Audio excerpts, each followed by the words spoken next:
Hi. Today we're talking to Jim Simon, who is the founder of JiMMYBARs. Hi, Jim. How are you? Thanks for having me. How are you? I'm great. Great. So, I think a lot of people probably know about JiMMYBARs. I've certainly eaten my share of them, but tell us a little bit about the product. What is a JiMMYBAR? We think of ourselves as a functional protein bar company or functional protein company.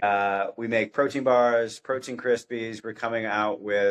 We've got a top secret project that we're coming out with in about a month that's first to market, which we're excited about. Everything we do is in the protein space, and then specifically in the functional protein space. And what that means is we add ingredients that do something above and beyond taste good. So MCT, omega-3, and guarana seed for alertness and brain health. We have a bar that has 300% of your vitamin C. We call the immune bar, which is terrific for your immune health, which has Osceola cherry, which is your highest level of vitamin C in any fruit or vegetable. We have keto bars for weight loss. We are GLP-1 certified, which means if you're on Ozempic or one Manjaro, our bars are really good for those because we're high protein, low sugar. All our bars in the high protein space, which is exploded. I mean, especially like with GLP-1s, is absolutely exploded. We're the only bar that uses, this will sound ridiculous to your fans, but we're the only bar that uses real food.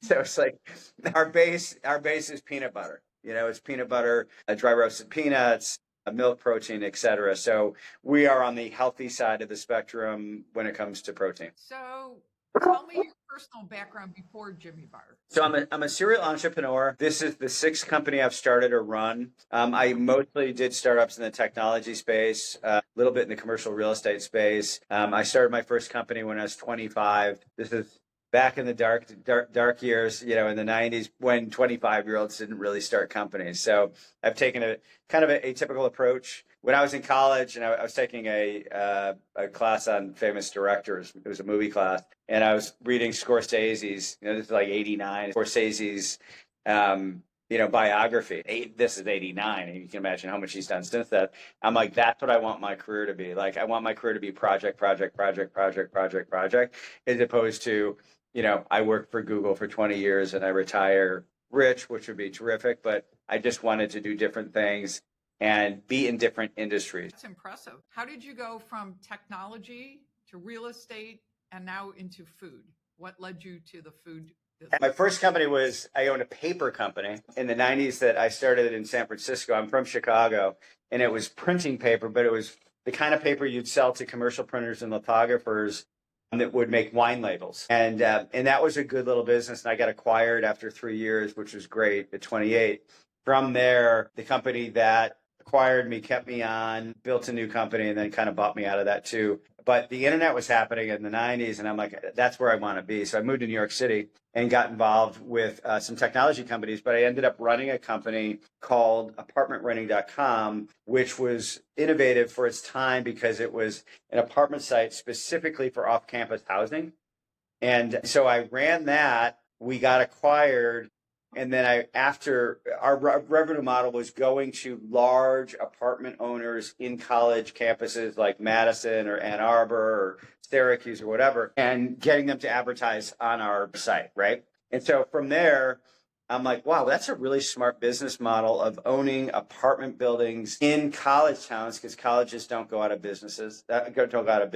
Tuition is going up. And again, this is going back 25 years. I think that's what I want to do. So I actually launched a company called TellDarProperties.com, which was a peer-to-peer, was first to market for people to buy and sell apartment buildings in college campuses. And what I realized was the real money was just buying real estate in college campuses. I'm like, the website thing is cool. I'm not going to focus on that. So I just kind of became a landlord, and I ended up having, I think I bought like 30 buildings, and mostly in Syracuse, New York, around Syracuse University in upstate New York, because I was a New Yorker at the time. And then I ended up pivoting, this is to answer your question, pivoting back to technology because it was 2007 when the market crashed. But like in 2000 to 2007, I was killing it. And then I found it hard to get money to buy these apartment buildings. And so I did what's called 1031 exchanges. I sold my buildings and bought lofts in New York City with him, which was kind of a lucky stroke because that worked. And then I'm like, I kind of miss technology. So I went back to technology and then had a blast because, tech in 2007, 8, 9, 10, 11, 12 was really roaring. And I worked for other companies. So I was not an entrepreneur. I worked for a series of companies like IDG and so on, where I was doing big deals and business development deals, mostly data. And when I say data, what my last company was called Aggregate Knowledge, and we got acquired. It wasn't my company, but we were crunching billions of nodes of data and then teaching Verizon or Sprint how to figure out what is the best way to target their audience to get the highest return on ad spend, which is really neat. I found it kind of boring. It's like you can't touch your product. And it's a service business. I've never loved service businesses. So it's 2014 and I'm ready to start a company again. I got the itch. And so I was talking to my sister, who's also an entrepreneur. All my sisters are entrepreneurs. And so I pitched my sister, who's a restaurateur and chef, and her husband's a restaurateur and chef. They owned a restaurant in Chicago on the north side. And I said, let's do a food company. Let's sell food to, grocery stores or whatever. I didn't know anything, like literally nothing. And we decided on protein bars, kind of against her wishes, because if you're a chef, you don't eat protein bars. You eat real food. So she's like, well, let's do a white, a best of best restaurant. And I'm like, I don't want to be in the restaurant business. It's so awful.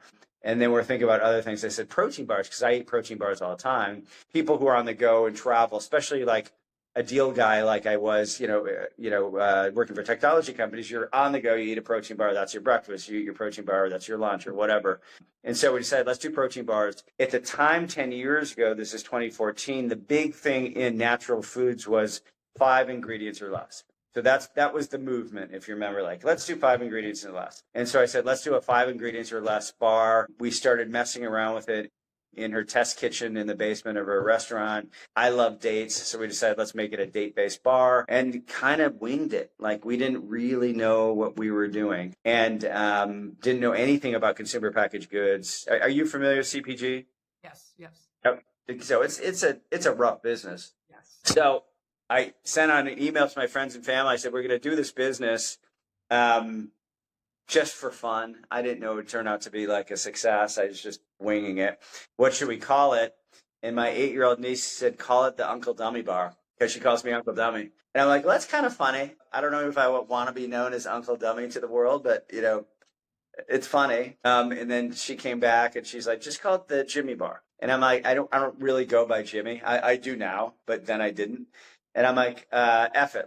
We'll call it the JiMMYBAR. It's kind of funny. I was a little self-conscious about having the name named after me, but my sister thought it was funny, and I thought it was funny. And our family's very whimsical, and so that's how JiMMYBAR started. And from there, everything we've done has been atypical, and I think it's attributed to 2 things. One, I started the company in my mid to late 40s.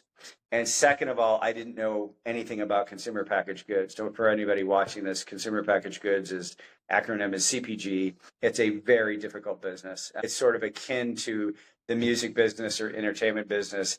If you hit big. If you don't, you're waiting tables at Olive Gardens. I didn't know that either. I didn't know it was such a risky business and such a capital intensive business. So that's how we started the business. That's amazing. And were there things you said you ate a lot of protein bars. Were there things that you didn't like about the ones that were on the market that you wanted to change? Did you have a vision around that? The vision was this. And the vision is still the same. The majority of the protein bars you eat, the majority of the energy bars you drink, the majority of natural food is mostly bullshit. Starting with vitamin water. I'm not picking on vitamin water. They had a big exit. You don't need vitamins in your water. Eat an apple. That's how you get your vitamins. You really don't need it for 10 vitamins in your water. 99% of innovation in consumer packaged goods is marketing. It means nothing. Nothing has changed. Still the stuff that comes from the ground, peanuts, vegetables, fruit, meat, if you like meat, that's what's healthiest for you. Most stuff that comes in packages like cereal, etc., is mostly garbage. So it was born out of my disdain for what the big food companies are belching out and feeding us, and hence making America very fat and very sick. So I was being a little whimsical on, my pitch of why I started, but there was a core, sort of like punk metal behind it. Like, I can't stand what these people are doing to us, America getting so sick. And so that's why I started it. So there really was a very deep passion around that. A passion and really a mistrust of the big corporations in food. If you look at who makes our food, even the ingredients, it's really about 10 companies. And the majority of it is utter garbage, just complete garbage, processed garbage. When you go to Europe, my wife and I will go to Europe. The first thing, she'll go to Chanel. And the first thing I'll go to is like a grocery store. And you grab an apple in Paris or in Rome or anywhere in Europe. The apple's this big. Apple's small. It's a little dented. It's not beautiful, but it tastes good. Your apple you go to in Safeway or wherever is the size of a frickin' watermelon. It's giant. That's because of GMOs. Now, I'm not an anti-GMO guy. There's been no data that says GMOs are bad for us, but it is interesting that apples are now enormous. Chickens, that chicken business is another story. Our chickens the size of cats. America has sort of free reign to do whatever the hell they want when it comes to food. That starts with lobbyists, blah, blah, blah. So a lot of it was, hey, let's do something good for the world. I'm deep in my career. It wasn't about the money. I wanted to make something healthy. And also protein bars and snack bars were total crap. Like Nature's Valley or multi-grain or, people think they're eating healthy. You're not eating healthy. It's sugar, it's crap. Gatorade, it's like Gatorade's such a good example of great marketing. My brother-in-law, who hasn't seen the inside of a gym in about 40 years, drinks Gatorade because he needs electrolytes. And I'm like, hey, Mark, what's an electrolyte? Electrolyte. He goes, I don't know. And I'm like, okay, there you go. Because he's like, I need my electrolytes. It's marketing. Everything's marketing. It's all BS. And so we wanted to be the non-BS company. So how did you learn? So your sister came up with a recipe. Now what? Now, how do you get into the packaged good market? We build something. There's a whole lot more to the story than that. So how did There's a whole lot more. You know what? My sister and I are very industrious. And I have a saying that I taught my sister, and that is every answer to every question on planet Earth is on Google. Go ask Google.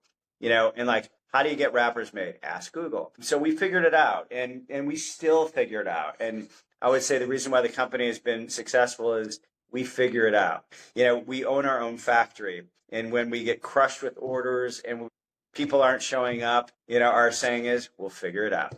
And so, from there are books for everything. You can learn. I get so upset with, any previous or former employee or entrepreneur who I'm talking to who's like, yeah, I'm stuck. I just can't get into this store. Sam's Club won't talk to me. Then go around them or go to someone else or sell to someone else. So, I went into Jewel, which the Chicago, where are you from? Cleveland.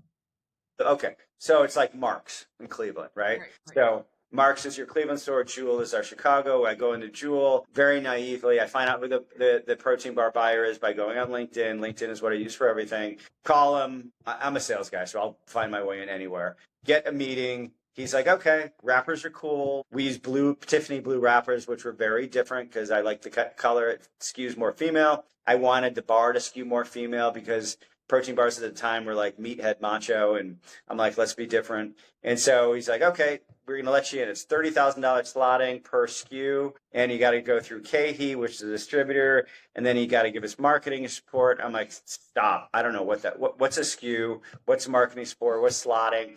This is sort of the ugly side of CPG that people don't realize. You pay your way in. Right. It's very similar to the music business where, I just watched the Billy Joel documentary. And it's like all these amazing artists go broke because the record industry takes all their money because they recoup their costs, plus they make a hell of a lot of money on them. And that's how retail is, unfortunately, is that if any new brand that wants to come in or the Pepsis and Cokes that want to come in, you buy your way in. So that's what I learned. So day 2, I called my sister. I'm like, this company sucks. We got nothing. It's a dog. And she's like, just find a new channel. And so I found a new channel. So one of the reasons why I started the company is when I was in technology, I was going to Google and Oracle and Intel and Uber and Bloomberg and all the corporate campuses. And they have these glorious, what are called micro kitchens, which are fancy cafeterias where they give away free snacks because they want to keep your ass in the seat. And they want you working 16-hour days, and they fly in sushi chefs, and they really take care of their employees like no other industry. And the snacks they give away are not Doritos and Cheetos and Diet Coke and stuff like that. They give away cool companies that you probably never heard of, and that's where I wanted us to be. So I just found who the buyer is for snacks for Google, for Facebook, for Oracle, for Intel.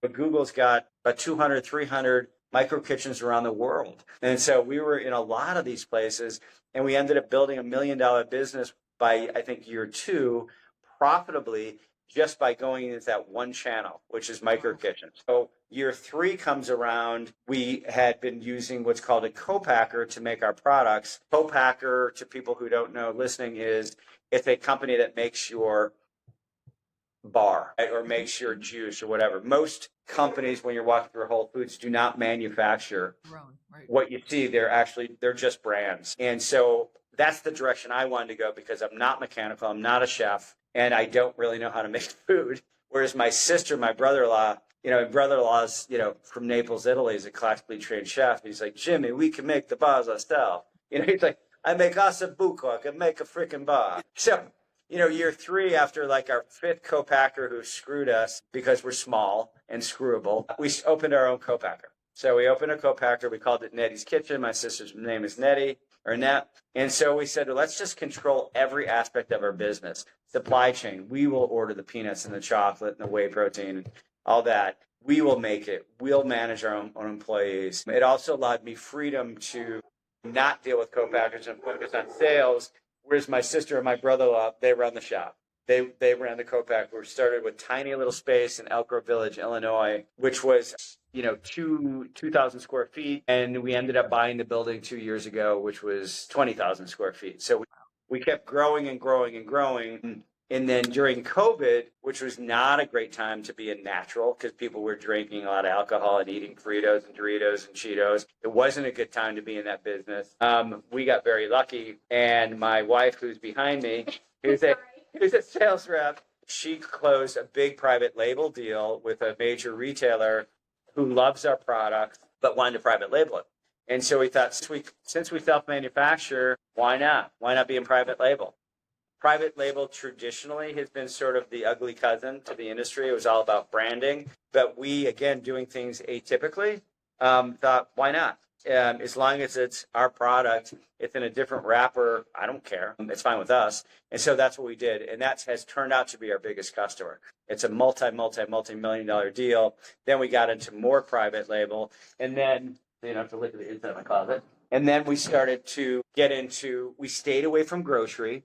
Grocery is the most expensive, least profitable channel to be in. We started getting into convenience. So like Wawa, Sheetz, Cumberland Farm, let's see, you're in Cleveland, Circle K, Travel Associates America, Pilot. Not the most glamorous, but very profitable. I love.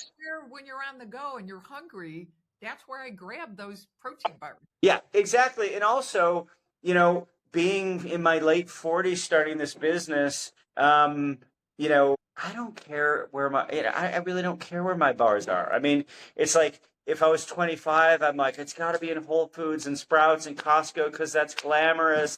Then I can be on the Forbes 30 under 30 or whatever the hell it's called. I didn't care. I was old enough and I think probably wise enough to know it's about profit and loss. And there is a graveyard of companies in CPG, bars, drinks, chips, snack mixes. I mean, just walk through Whole Foods and walk through their next year. Half the brands are going to be gone because most of these companies, and here's like the 4th difference of what we did not take institutional money. So I did not go to venture capital. I did not go to private equity. I self-funded until I couldn't self-fund anymore. And then I hit up my friends and family and then kept hitting up for cash. And so, we've only raised about $5 million in 11 years, and we've sold about $100 million worth of product over the past 10, 11 years. That's unheard of It's good and it's bad. It's good because I still own a big portion of the company. It's bad because I had a hell of a lot more hair, 10 years ago than I did today, which means it's stressful. So capital, like starting a CPG company without capital is like being the Tour de France without a bike. You can't do it unless you're very, very scrappy and you are lucky enough to have friends with money and you know how to use debt to your advantage. But it does take money. It absolutely takes money to grow a CPG brand, whether it's a coffee brand or a bar brand or a chip brand or a popcorn brand or whatever. Great. Well, this has been amazing. It's been like drinking from a fire hose. Yeah, I know. I gave you a lot of information. I apologize. No, it's great. I think that the thing I take from your experience and the way you've managed your career is you're fearless and you're always looking for that next challenge and you're not afraid of risk. You're not afraid of trying something new where you don't have the knowledge, which is really an interesting profile. Thank you. It comes with pain. It's good and it's bad. If I would have, I started my first company at 25. If I would have just stayed with it, I'd have a lot more money than I do today. Because it would have been a lot safer. I'd also be bored out of my skull. It comes from, I think if you look at, I think of entrepreneurs as artists. If you look at any artist, whether it's a rock star or, an actor or a director, anybody who creates something from nothing, they're typically restless people. They're typically creative people. I mean, people who don't think entrepreneurs are creative are either gourd, but they're also tough. And I'll leave you with this. A great question I was asked on a podcast is, what's the difference between a corporate executive and an entrepreneur?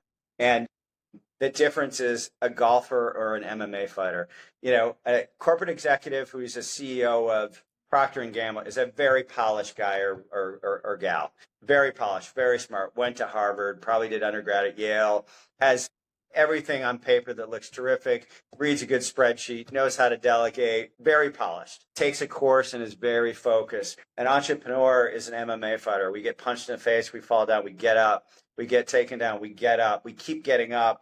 I personally favor entrepreneurs. I think they're the most talented beast in the world, and I would not put myself anywhere near that. But it's like, if you look at like what Bezos did or any of these people, they just keep getting beaten up. You got to take a punch and you got to be creative, and you can't hold your hands up and say, I don't know how to do this. Like ask Google, ask Chat. I mean, there's so many tools now that we didn't have 10 years ago, right, that it can be pretty easy to figure out how to solve a problem. Jim, this has been a pleasure. Thank you so much. I wish you all the best with JiMMYBAR, and maybe you should have called it Netty Bar to make it more on the feminine. Well, the name of our facility is Netty's Kitchen.